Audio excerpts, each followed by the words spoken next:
Hello. Hi, everyone, and welcome to our LinkedIn Live event, a chat and a conversation with CPAs. Today, we are going to delve into some diverse experiences and perspectives of two accomplished professionals in our CPA profession. We're going to discuss career opportunities beyond traditional accounting roles. We'll talk about career burnout and staying fit during the busy tax season and all year round. Guess what? We're also going to enjoy some live music from our musician CPA. We are taking comments and questions, so please feel free to use the comment box to share your thoughts and questions as we go along. So, we want to thank you for joining us today, and we hope you enjoyed the conversation. Today, like I said, we're going to be talking with two dynamic CPAs, and we get to meet them in a minute. But first, I am Arume Hayes, host of this event and founder and CEO of Hayes CPA, a New York City certified minority-owned business. I'm also a board member with the New York State Society of CPA, and I am chair of AICPA's PCPS Executive Committee. I'm also a regional vice president with NABA Inc. So, a fun fact about myself is that after tax season in 2023, in May 2023, just 1 month after, I completed the Brooklyn half marathon, and I did barely any training at all. I was a laggard, but I completed the race. And then in November, before the end of the year November last year, I spent 10 days exploring Senegal, the sights and sounds of Senegal. It was just a beautiful experience. I highly recommend it. So now let's get to meet our guests. First, Laurie Hauck, CPA. So could you please, and Bill Dresnack. So first, let's start with Laurie. Laurie, could you please give us a brief introduction about yourself, please? Hi, roommate. Thank you for having me. So, I am a CPA that has worked in industry, I've worked in public accounting, and I've worked in academia. And now I'm working on my doctorate from Pepperdine University, and it's focused on how media influence has kind of built a stereotype of the profession. And now that we've kind of become that stereotype. And so it's focused on the behavior and how we can change the pipeline and make it more robust by possibly changing the media impact on the profession, because you see a lot of attorney shows and medical shows where the doctors and attorneys look very cool, whereas accountants are often portrayed as nerdy or weak. So that's what I'm focused on, and how we can change the stereotype and the perception so we can improve our pipeline. Fun facts about me is that I have run 7 ultra marathons, which are distances greater than a marathon, so greater than 26.2 miles. The longest one I've done is 100 miles. I have not gone into the 200-mile territory, but I was actually 5th place at my very first 12-hour event. So some are done in timed events. And so I also have a passion for wellness and keeping our profession healthy and keeping all adult professionals healthy. I love it. I love it. I love it. I am getting such inspiration from you right now. I love your dissertation. I love what you've done so far with the 7 ultra marathons and events. We'll talk a little bit more about those activities. But let's get to meet Bill. Bill Dresnack. Hello, Bill. Please introduce yourself and share. Thanks, Arume. Hi, Arume. Hi, Laurie. My name is Bill Dresnack, and I'm a faculty member at Saunders College of Business, Rochester Institute of Technology, Rochester, New York. I am very proud to be a CPA, certified public accountant in New York. I've got some experience from early in my career in a couple of the big 4 accounting firms, and I spent some time in industry. But most of my career has been as a faculty member, a teacher. I'm working on research projects, and I've published some in the past. I've been an academic administrator, an academic program manager. That's probably the defining characteristic of my career. I've chaired a couple of different departments at different colleges, including a hospitality department, which was fun since I had no background in hospitality, but it was really managerial issues that I got into. And I've been a senior associate dean. And so I've had the good fortune to do a lot of career work in trying to drive programs and help people develop mentoring, a lot of mentoring, or, I'll call it mentoring. It's really working with a lot of colleagues and trying to help them drive their success, as well as literally thousands of students. I also picked up a law degree along the way, so I'm a licensed attorney in New York. I guess I'll call it a fun fact. About 7 or 8 years ago, I discovered an ability and a passion for songwriting. So I play guitar, I play harmonica. I can't read music. I have no formal training, but I love music. It's just, a part of my being all the time. And about 7 years ago, I took a big step and got in front of an audience and played, and they were very kind and applauded. And ever since then, whenever I have an opportunity to play and perform in front of people, as well as just writing songs and singing, it's just a great passion of mine. So I'm thrilled to be here. I'm on the New York State Society of CPAs board with Arume, and she was gracious enough, kind enough, generous enough, or maybe crazy enough to invite me to participate today. Well, you had me at music, right? So when I heard, I've known you for a couple of years now, but I did not know you were also a musician. And once I was like, wow, I love that, So it's like, and the fact that you're self-taught, that is awesome. So let's get back into accounting and the CPA profession. So what inspired you? Let's stay with you, Bill. What inspired you to become an accountant and then later on a CPA? How did you get started? Well, inspired is a really strong word. I really had no direction, and came from a family where college was not, my sisters had not gone, my parents hadn't gone to college, but I stumbled my way through community college and a bachelor's degree, unsure of what to do, and was working on some management information systems classes when I took an accounting class as an elective. And the professor I had done some accounting stuff before, but found it really boring. Put this number here and this number there. The professor I had opened my mind to theory, history, the evolution of practice, the different elements of the profession, the impact on society and the economy. So it was really that professor. His name is Bertrand Horowitz. I think he's left this earth some years ago, but he was just a really inspiring guy. And he really got me interested in the profession. I kept going, and I ended up getting a master's degree in accounting, and it led to all kinds of opportunities. That is interesting, because I've never heard anyone say that it's the evolution, learning about the evolution of the practice and all of with the other stuff that got you interested. That's great. Laurie, what about you? So I was always interested in business, and as I started my my bachelor's degree and my education, I was actually a licensed insurance agent, but I found that I hated sales. And so I was like, how can I work with business but be more behind the scenes? Which is ironic because as I owned my own firm and started my own practice, you're actually, and even in industry and public accounting, you're never really behind the scenes. So the sales part never really went away, even though I changed to be an accountant versus an insurance agent or some other area of business. But I did. Like Bill, I had some very good professors along the way. One who we affectionately referred to as Dr. Bob. He wrote all my letters of recommendation, and he taught me how to be a good manager, as well as all my professors that taught me how to be a good accountant.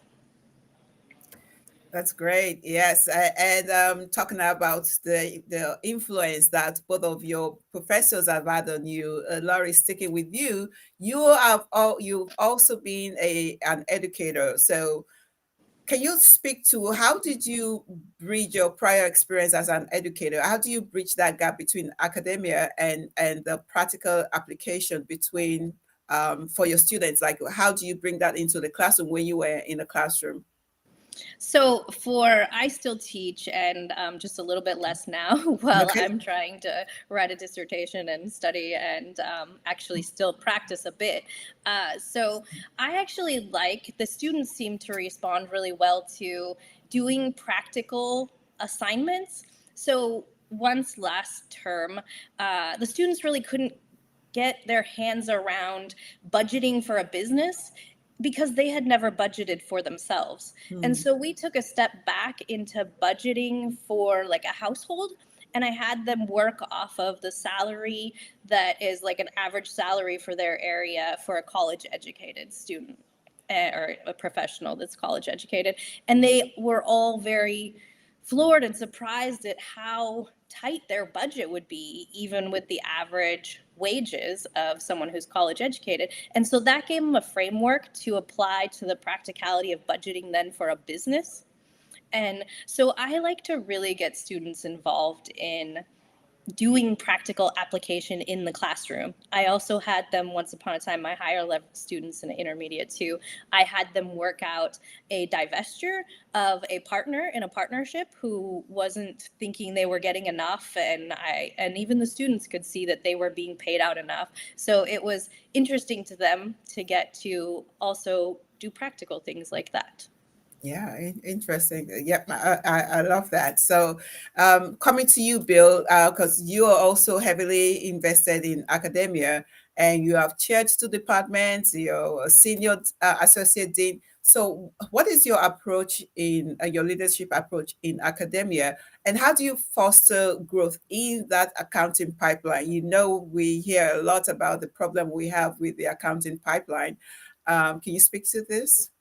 Fostering growth in the accounting pipeline. That's a real challenge Oh, that our okay. whole Maybe in your classroom. In your classroom, how do you get your students? How do you get your students interested in accounting? Oh, well, yeah, I do the opposite. I frighten them away for the most part. Um, no, it's, Lori mentioned intermediate accounting too, for the accounting major. So I teach undergraduates, I teach graduate students, and I teach executive MBA students as well. And the only group in there that I generally am working with accounting students directly, those interested in becoming practitioners, CPAs, is the undergraduate intermediate accounting too. And I've been doing it a long time, and so many students are intimidated by the material. So many students are intimidated by the pace of what they have to learn and what they have to go through. I try to approach it as closely as possible to how they might encounter these subjects in practice. So I don't give any multiple choice exams or multiple choice questions of any kind. What we do is we discuss the different topics. Everything they do is done in Excel, or virtually everything they do is done in Excel. I give them checklists to kind of mirror what they might see in practice and help them develop very broad skills. So I try to help them see that there's a lot of different pieces that come into it. And with respect to exams and projects, they are given a lot of time. For exams, for example, I'll give them 72 hours to go through 4 or 5 problems, in a given couple of chapters, to try to actually put together something equivalent to professional reports, and including things like formatting, including things like naming conventions for files, checking spelling. And the idea is to say, you're looking to pursue becoming a broad professional. To be a professional means that there's a certain element of general knowledge you need. I try to convey that you're business people first, then you're accountants. So when you're doing this kind of stuff, don't get too lost in the minutia, but focus on the big picture. What are we trying to accomplish? What is the client looking for? I'm the client. And, ultimately, what are we trying to do with this information? So, I said something about evolution before. I approach it more broadly than I think maybe a lot of professors do, because I don't want them thinking that every little mistake is a major problem. And making mistakes is really important. They need to learn from those things. So I hope that kind of captures the sorts of things that will help them develop as professionals. That's great, Bill. I think I'm going to actually steal some of your techniques in my classroom. And let's just say we have a comment here from an attendee. Yep, it's like, thank you, Bill. It's like, we loves your approach. I think that's great. So we need more of that. I try to be very flexible in the classroom with my approach, so don't give them cookie cutter, things from the textbook, and bring that practical real life workplace experience into it. So staying on the topic of real life experience, I know one of the things that practitioners always complain about is the workload for individuals, for staff, for professionals. Laurie, I know you're an active member on the tax Twitter community. What would you say is like, and there are lots of different complaints. Sometimes we get good compliments, sometimes we get a lot of complaints. Like, what do you see is a pressing issue? And your dissertation, you said, you want to change the stereotype of accountants. What do you think are some of the things that we can do to make this, to bring about this change? So we have less complaints and more positive views of the profession. So I think that the compression of timelines is a big deal for us in accompanying the fact that there aren't enough of us. And so we have compressed timelines, especially those people who work in tax. And I have worked a decent part of my career in tax. But it's hard to hire because we don't have enough people. But really focusing, when I started a firm, I basically worked backwards from how many hours I wanted to work and how much money I needed to make, obviously. And I worked backwards with how many clients I could take on. It's very hard. I find accountants tend to be people pleasers. It's really interesting because if you read tax Twitter sometimes, you might not think we're people pleasers, but I find that most accountants tend to be people pleasers. And so you never want to say no to people when they come to you and say, can you help me? But I think that it's very important that we learn to say no. And I think that as we learn to say no to jobs that don't fit our niche or don't fit what we have time for, and we take on the clients that really, and this is a hot topic for many of the CPAs and EAs that are on tax Twitter, you need to take on the jobs that fit you so that you don't work so much that you are constantly making the profession seem terrible to people and to yourself. Like, you don't want your life to feel terrible because you have to work so much. I put in a 300-hour month 1 February. That's charge hours, by the way. This was way back when. Wow. Charge hour requirements were like 2,800 hours a year. I think as a profession, we've gotten a lot better about that too. But 300 hours in a February, which is a short month, and it wasn't leap year, if I recall, that was a lot. And so I don't want to do that anymore. And I don't want to put the next generation through that either. So I think where a lot of people talk about the 150-hour rule as being a hurdle for the pipeline, and they talk about, not needing specific education for that 150 hours. I don't really think that's a hurdle for the students. They're not usually worried about that.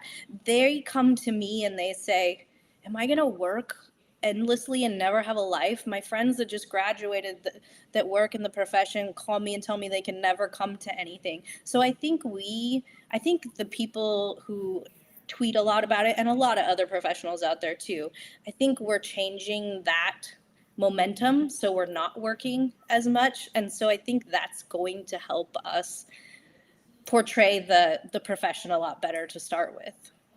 Great. Yeah, I think that we need a lot more positive views about the profession. So, Bill, I know you used to work in public accounting before you switched to academia, but do you have any insights that you want to share on this topic about burnout in the profession? Yeah, I can talk for the rest of the afternoon about these. No, we don't want that. Yeah, no, I mean, this is stuff I really care about. I'm really passionate about. I published an article in the CPA Journal about 1.5 years ago with one set of proposed ideas that might help to build the pipeline. But I'm working on several research projects where I'm spending a lot of time in accounting firms. I spent my morning in an accounting firm interviewing people about some of the challenges. I think the number one thing, maybe not number one, one of the things we can do that I think we should be doing is really clearly communicating that the accounting profession means a whole bunch of different things, that there's a lot of different pathways, and that that it's not a one size fits all sort of thing. I think dealing with a lot of students, many of them have a very narrow view, because they're not well informed. I mean, as undergraduates, if you're 20, 21 years old, you don't necessarily have a whole lot of knowledge about this stuff, but there are a whole bunch of different pathways, different size firms, different types of practice, different types of experience. And something I try to convey in my classes is that what you're looking to do is develop transferable skills. But some of you will want to work in a big accounting firm, but Big Four, something like that. You may want to go into corporate, but you may want to do other things. You may want to be involved in marketing and consulting and human resource management, in systems and data analysis. There's all kinds of opportunities. They just need to understand that this is kind of an apprenticeship period where they have to jump through some hoops to develop the knowledge and the skills. The profession, I think, does a disservice by not really communicating clearly that there's a huge difference across CPA firms, across locations, across different kinds of practice.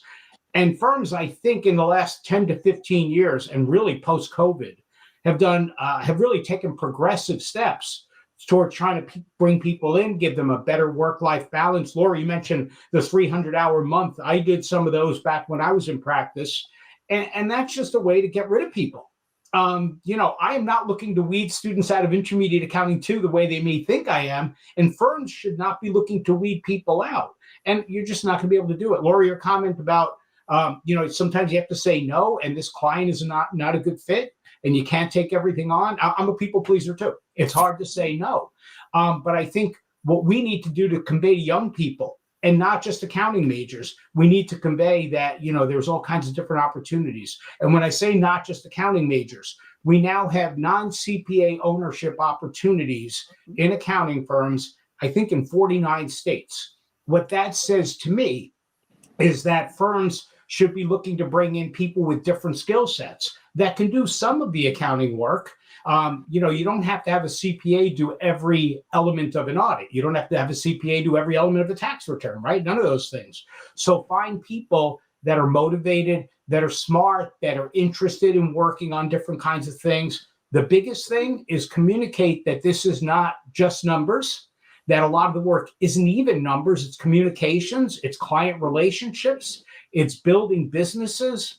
And so I think we don't do a good enough job of communicating the broader aspects of the practice and the profession. I love it. I love it. I'm like talking about changing the perception of the profession. I'm like, both of you are great ambassadors of the profession. I am just listening to you. I could listen to both of you talk all day. But Bill, let me switch gears a little bit. So you're talking about your passion. I know you're passionate about the profession, but I know you said you're also passionate about music. So can you talk about how your life as a musician, as an historian of rock and roll, how has that passion for music influenced your approach to being a CPA and an educator, if it has had any influence at all? I don't know if the music and let me just point out, I think using the term musician with me, use it loosely. Loosely. Okay, I'm someone who plays music. I'm so passionate about it. I mean, it just, I can't listen to music when I'm working, because then I have to pick up my guitar, I have to start singing, I have to do something else. So it's just part of me. I don't think it directly influences my teaching, my work, my anything like that. But my nature is I try to understand. I said evolution before. I try to understand how things develop.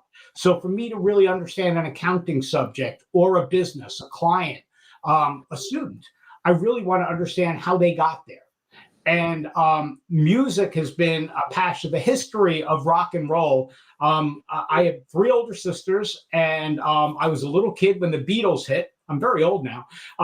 And so that just became part of who I was when I was 6 or 7 years old. And I've just always felt something really powerful from that. So I always kind of looked into, where did this come from? And you trace this stuff roots back to the 1800s and folk music, and back to blues music, and country, and all these kinds of things. And so when I talk about an accounting topic, I mean, last week in my intermediate 2, we're talking about intangible assets and goodwill, and I'm getting into things like, how did this develop? Where did the accounting rules come from? We used to amortize, now we impair. All these different variations, but why? What's changed in the environment? What causes these things to happen? And I think having a broader perspective on how things got to where they are helps the individual have a better understanding of how to analyze it and what to do with it, as opposed to memorizing procedures. I have a good memory. I can memorize procedures, but I don't think that develops someone as a professional. I think students and all of us, I can't speak for the world, but I think it helps to understand the motivations that lead to certain acts. And that's kind of how these things work together for me. Well, I do see a musical instrument behind you, Bill, that is, I think, that is screaming to be picked up and played. So will you indulge us and share one of your musical selections with us? Yeah, I'm very nervous doing this. I'm not used to playing online. Because now it's like recorded, so all the mistakes I made and singing out of pitch. Oh, you are. We're not judging, right, Laurie? Not at all. I'm excited. You don't have to. I've got it covered. I'll judge enough for everybody. He's gonna people please right now. It's a people please. So I don't know exactly which song would be best right now, but this is the one that I'm feeling. So I was at a traffic light and the phrase "the final straw" crossed my mind. I wrote a song about how a trial balance does not zero out. I wrote a song called "I'm a Little Unbalanced" for a CPA, but that's a different thing. So anyhow, I got home and I stood at my kitchen counter and this whole thing came out at once. So for what that's worth, I usually think those are good.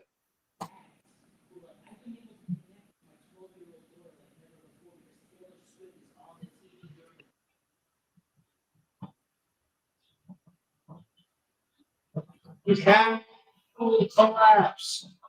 It was the final straw. Didn't weigh much, but there was no room for more. Everything goes down. Minutes long. No one can tell you what is next in stone.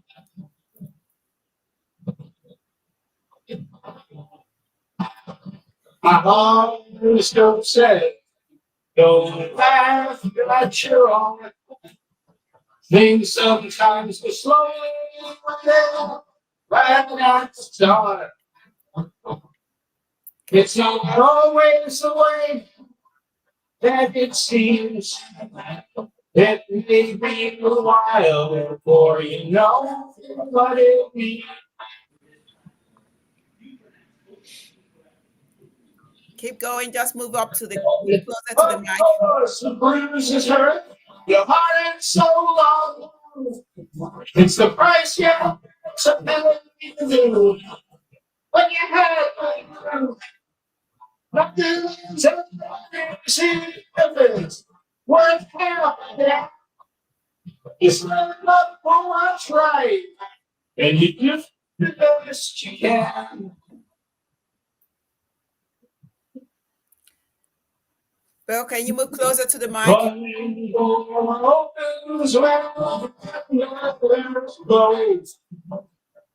What's on the other side? You know, take it all in. Close up shop. You can drag both heels. You'll never make it stop. Just keep hunting to capture your prey. The desire and when won't go away. It's the right of survival. You're allowed. It may not make you happy, but don't be too proud.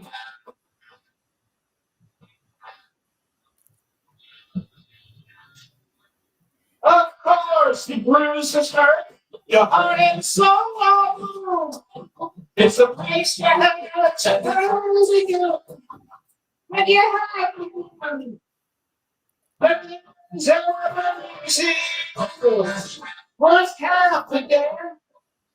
You stand up for what's right, and you do the best you can. You can't disturb a musician when he's playing. We done? What? Well, no. We're gonna continue. We'll continue at the end of it. But for the next song, Bill, I'm gonna ask you if you would pull your I don't know. Somebody said that you might have noise canceling on. because we something we couldn't hear the guitar very well. So it must have sounded really good then. Yes. So I'm just gonna say for the next song that you're going to move closer to the mic, and then and so that we can get it.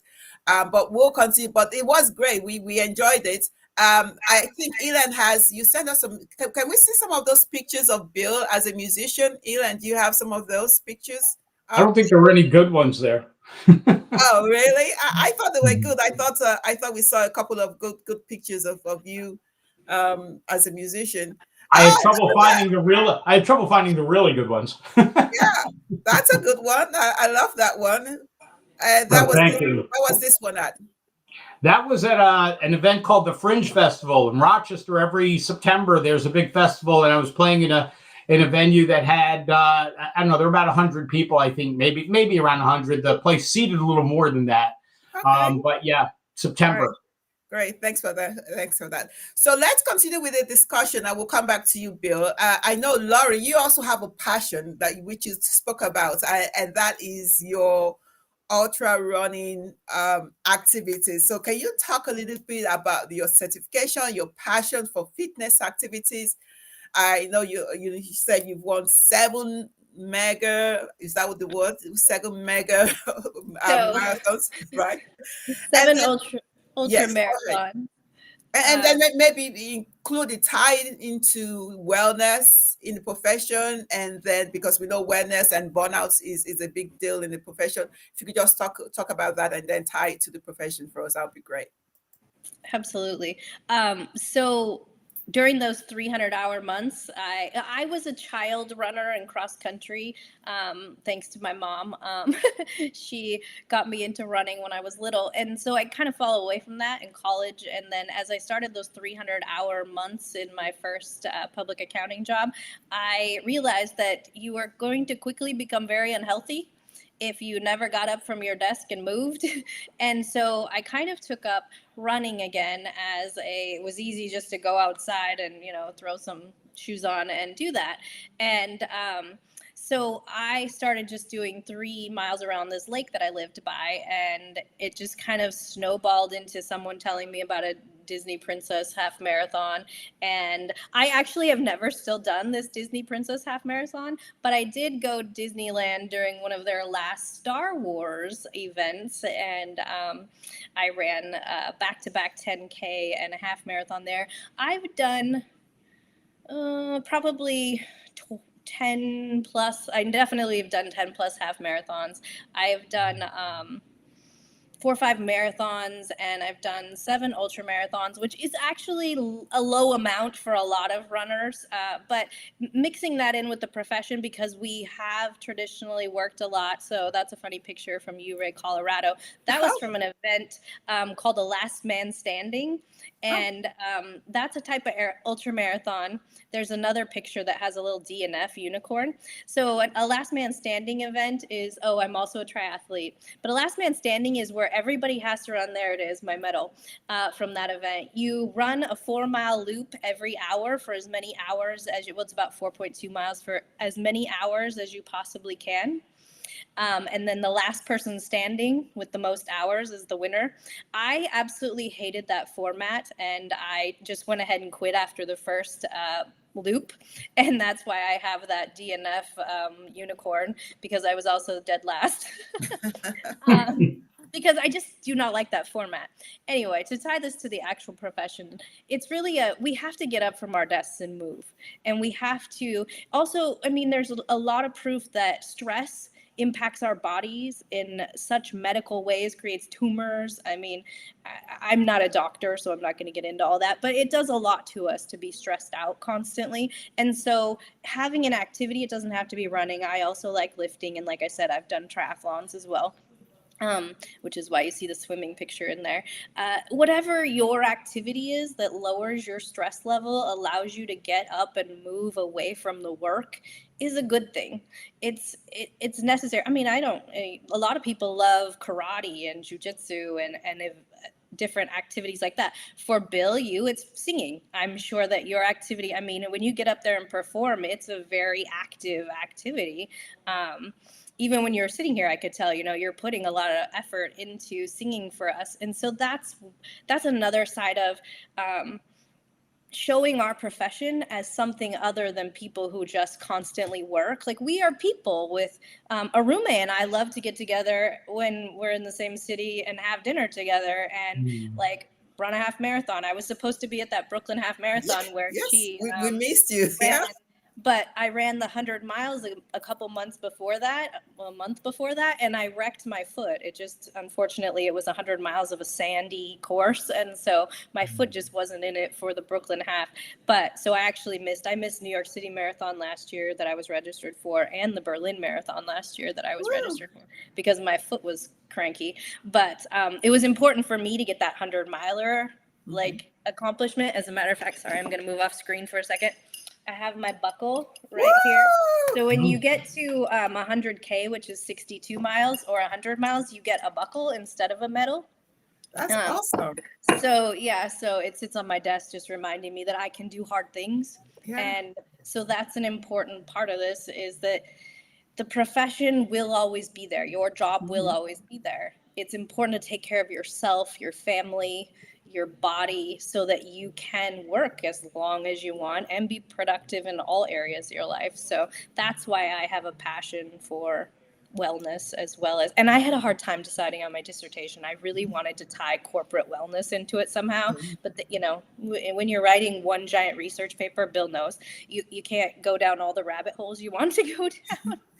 I love it. I love it. But let's stay on this for 1 minute longer. And I'm talking about the wellness and your passion for this. Like, so what advice would you give to folks? Like right now, we're coming into tax season. It's heavy. A lot of people are spending all day behind their desk and everything. Like, what kind of encouragement would you talk about getting away from behind, getting a little bit of exercise? Maybe it's daily. What would you say? So I have a lot of ways that I think are helpful. I was the first person in my company to get a standing desk way back when, in like 2011. I worked hard to get the, powers that be to let me have a standing desk. So standing part of your day is a great way to make yourself more active. I spend a lot of time on Zoom on Friday mornings, and a lot of the people I spend time with on Zoom have treadmill desks. So while you're on Zoom, if you have the ability to get a treadmill desk or a little treadmill that goes under your desk, you can keep walking while you're on Zoom calls, especially if you're just listening to continuing education or something. I mean, like, the learning never stops in accounting, as we all know. And so that's one way. Take a walk in the middle of the day. It will refresh your mind. You can go get yourself, some sort of tea or coffee or something to drink, or go get lunch. And it gives you a little exercise, as well as, refreshing you so that you can think more clearly. I think most of us who've been accountants, you get wrapped up in a problem at some point, and you almost need to step away from it to see it more clearly. So that's a good way. But I think just in general, we have so many options for little steppers under the desk, or getting up to have, and also connecting with your fellow human being, like Arume and I like to get a dinner or a drink or something together. You get to actually go, like, ask the person next to you, would you like to go get a coffee with me so we can get out of here for 10 minutes? I used to do that when I was in an office with, public accounting hours. Other friends and I would go get a coffee before, middle of the morning, 10 o'clock or whatever. So those are all good ways to incorporate wellness and, activity. I love it. I love it. Yeah. So in fact, actually, this past weekend, was it this past weekend or a couple of days ago? I actually went for a run because I said I did not want Laurie to, I know you're not going to shame me, but I wanted to say, hey, I've been active this week. I didn't do anything yesterday or today, but I did a couple of days ago. So bringing it back to, go ahead, Bill. I just, first of all, I think, Laurie, the level of the level of commitment you have, and the kind of, physical exercise you get, and the way you, just incredible. But I just want to weigh in and say, I'm not at that level, but if I skip a day in not going to the gym, I feel it. I mean, I miss it. It is so addictive. It feels so good when you've worked out, and it really helps clear my head. Most days, and I'm really lucky. These days, I've got a lot of control over my schedule and where I am when. I do some work from home. But, most days I will go to the gym between 4 and 5:30. I'll work out for an hour. I mean, treadmill or bike or weights. I mean, I rotate things, but then I'll come home and I'll be refreshed and able to work for a while longer. I actually probably on average exercise more per day than I play guitar each day. Oh, wow.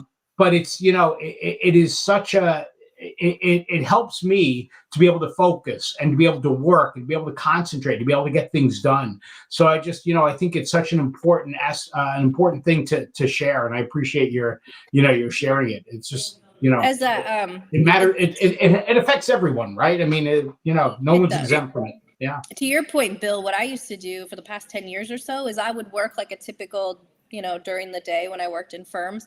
And then I would leave at like 4 p.m. or 5 p.m. on the dot. Like that was like on my calendar. I would go to the gym and do something, whether it be swim or walk on the treadmill, run on the treadmill, what have you, bike or lift weights. And then I would go home with my laptop, and then you're refreshed so that you can work through the evening. And then I would work till 9 or 10 p.m. and, get up and start over the next day. But it was nice to set that, everybody that worked with me knew, like, Lori's not available from, 4 to 6 p.m.-ish, and then she'll be back online. So if you can set a schedule where other people you work with know, that's also very helpful. That's great. I mean, this is all, I love this conversation, all great points from both of you. So let me come back to you, Bill. So I know you're also heavily involved. Like we said, we're both board members with the State Society, New York State Society of CPAs.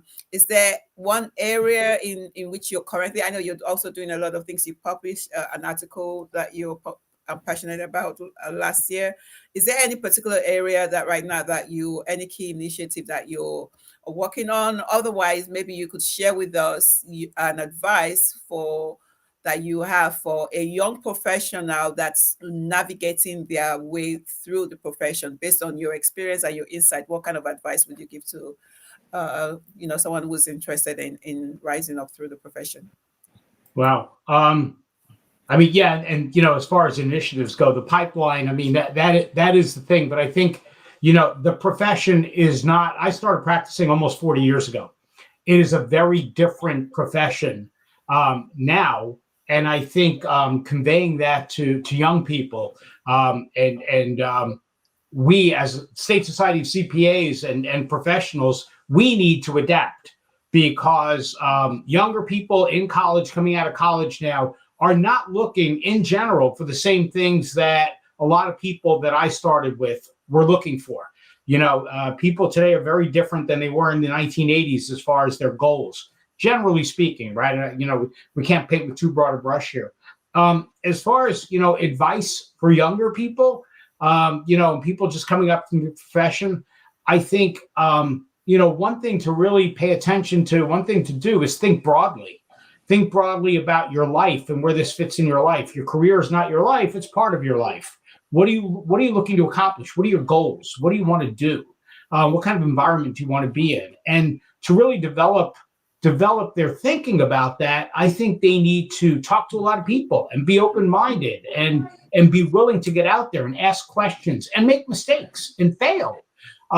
So I try to have these conversations with my students, to the extent they're interested and to the extent we can, have those conversations. But I think, realizing it's not one size fits all, realizing that there are all kinds of different pathways that you can go on and that they change, they vary. Your views will change and vary. You need to accept the fact that you may not be with one company, you may not be in one profession, one situation most of your career. And what you're trying to do is keep moving towards whatever it is that you want out of your life. And, back to Lori factoring in exercise, or me factoring in music, what are you looking for from your career? It's there in accounting. Okay. I mean, I really believe that. Very few people, I think, that are interested in business could not have wouldn't be able to have a good career in some element of accounting. But there's so little knowledge. There's so many younger people are just ignorant of all the variations and all the different pathways. So I think broadly, think about what you want to do with your life. Think about how different types of positions and different types of work can fit into that. And that includes community activities. That includes not-for-profit organizations. That includes being able to kind of have a life that includes your profession, that includes accounting or whatever type of job you're doing, but that's one part of who you are and your overall picture.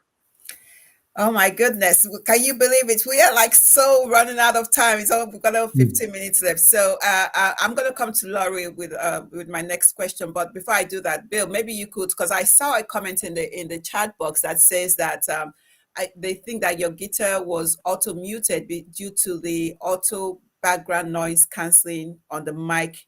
So the mic software itself. So I don't know if you could try. I don't know if there's a way to disable that, if you know anything about that. Otherwise, we'll just do with the. But be prepared to go after you. You give us. No, we're gonna do a rapid. Yeah. Let me just, Arumi, let me just say, I don't know if I can figure out how to cancel the noise because I wasn't aware that was the case. But I see who posted here, and I feel very bad, Simona, that you heard my singing without the music. My singing without the guitar playing, they go together. If you don't hear you can hear the guitar without the singing, but the singing without the guitar, that's not a good thing. So, I don't know. I don't know if I can make that work. I'm sorry. Whatever we get. We'll get one more music from you before we close out. So, but we'll just take whatever we can. Okay. But Laurie, let me come to you. So I know you also work with not-for-profits and you're passionate about that sector. How do you see the role of CPAs contributing to the successes of those organizations, that the impact that they have? So I specialized in nonprofits for since about 2008 when the 990 changed into the more complex format you see today.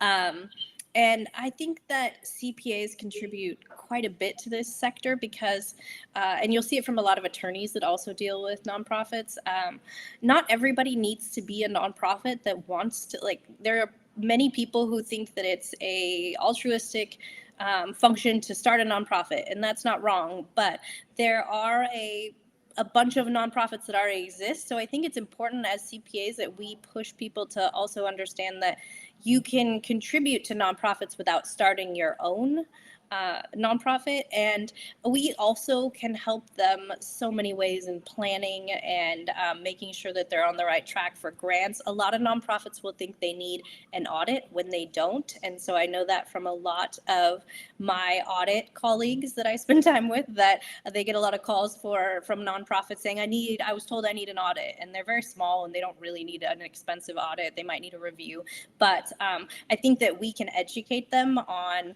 the difference between reviews and audits, the ways to find grant funding, the ways they might need to educate the grantors that an audit isn't going to help at their stage of business, and how to find funding and not starting a new nonprofit. Someone who wants to start a new nonprofit might be helpful in funding one that already exists versus everyone forming new ones.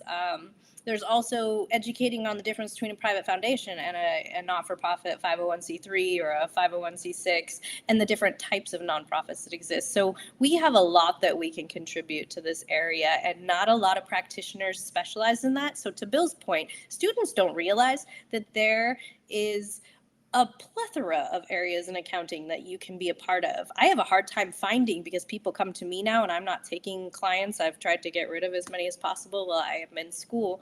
And I have a hard time suggesting a nonprofit accountant to people because there are so few that specialize in that. So that's something that we can interest students in possibly is, if they don't want to do accounting because they want to do something that's helpful to the business community or helpful to society, specialize in nonprofit accounting. It's an option. Yes, I love that. I love that. It's great. We absolutely need more practitioners in the nonprofit. And like that comment said, folks should stop forming a plot whatever numerous nonprofits. We don't need that many for every time you get a win. But we're coming up to the top of the hour, and I'm respectful. Always want to be mindful of people's time. So we're going to semi-close with we'll come to Bill with the music, but I want to get a round robin of questions first before we do the music. I always like to end my sessions, my events with I used to listen to this interviewer, James Limpton, uh, that used to interview actors, and he would have some fabulous. He had some fabulous questions. So these are my spin on these questions. So, what is your favorite word, Laurie? Let's start with you. My favorite word? Yes.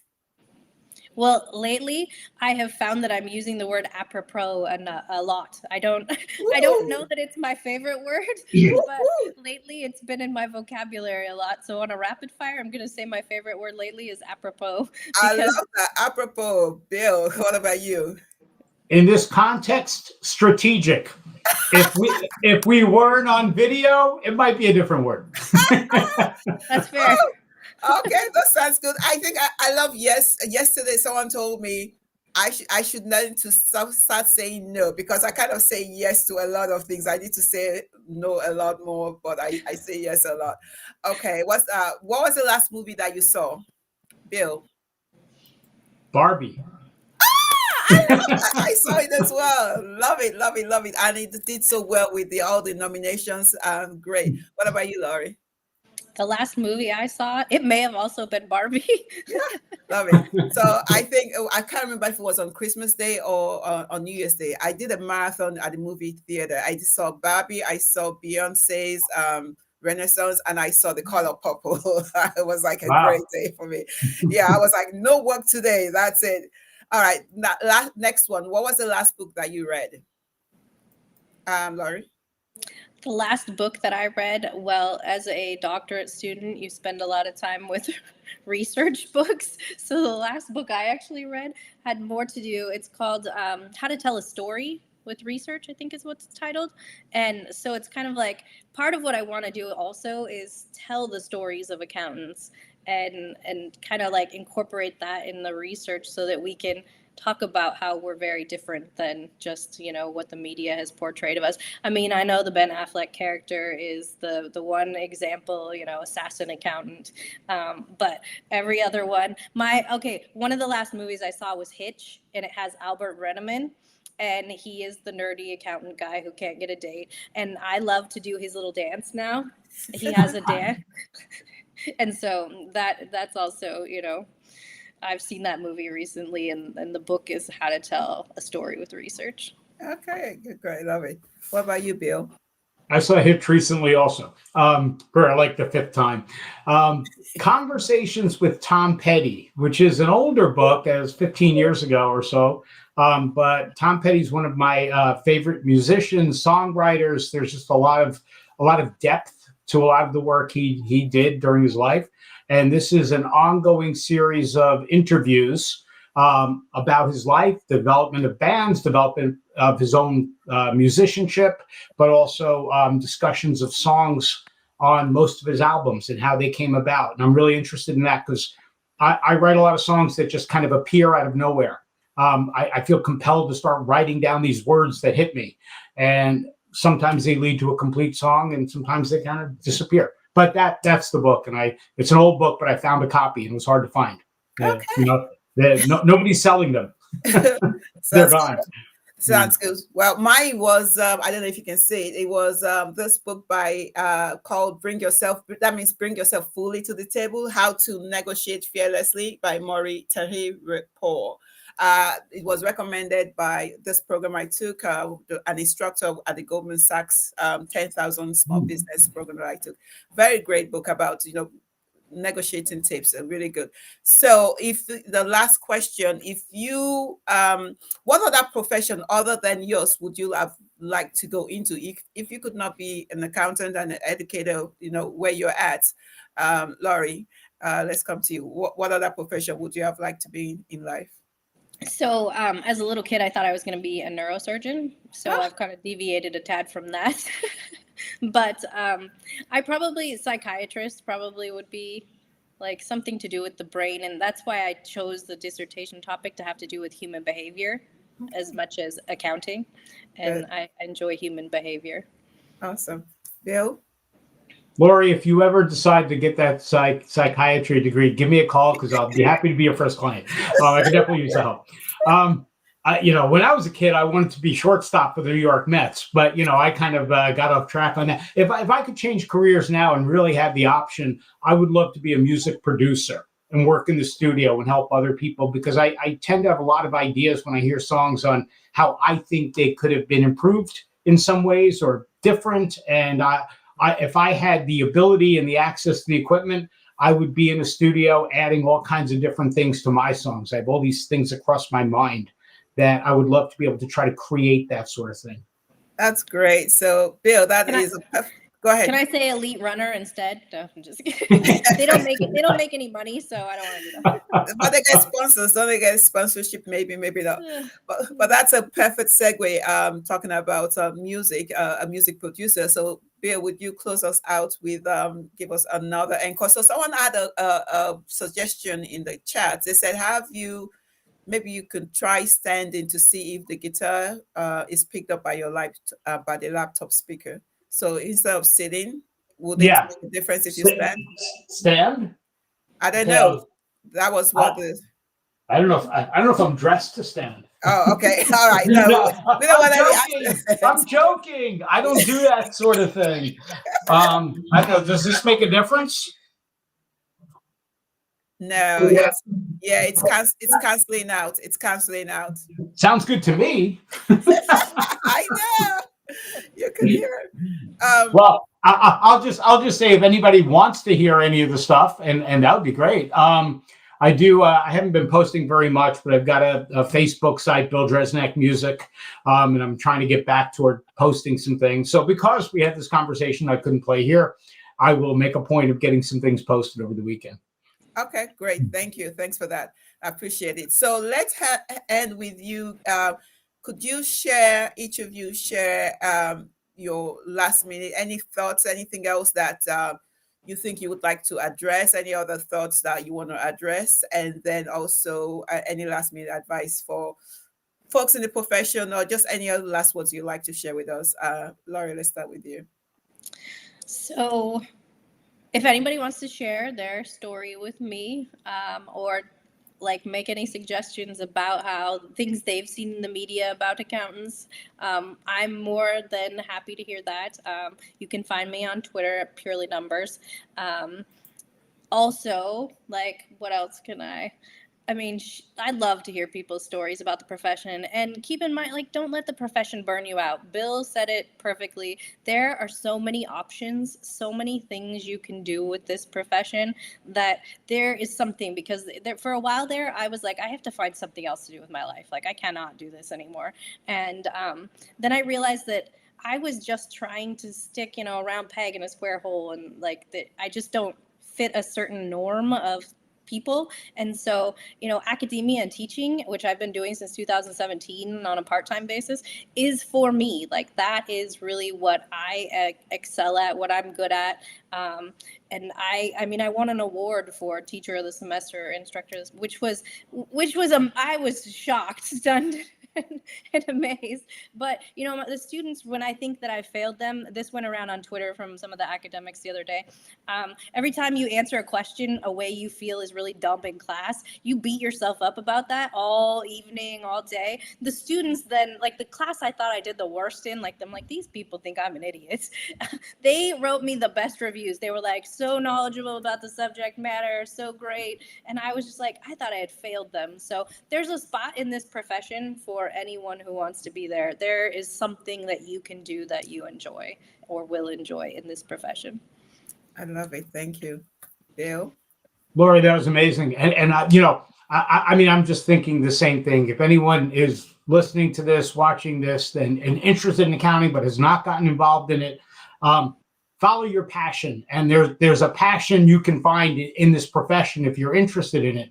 But, more broadly, I think that's the most important thing. Laurie, you're following your passion. Arume, you're following your passion. I'm trying to follow mine. And, there are so many different things we have an opportunity to do in life if we're this lucky, like the three of us where we are. And this profession, if you have any interest at all, can be part of it. Because again, there's all kinds of different pathways you can take, but it should be your passion, whatever that is. Absolutely. And so thank you very much, both of you, for those closing thoughts. I want to say that, so unfortunately, the hour is up. This wraps up our Fireside chat. So, folks, let me know if there is a CPA you would like to hear from in the future, and I will work on making it happen. I want to thank our guests, Laurie Hauck and Bill Dresnack. Until next time, everyone, have a fabulous day. See ya. Thank you. Thanks, Arume. See you, Lori. Thank Bye. you.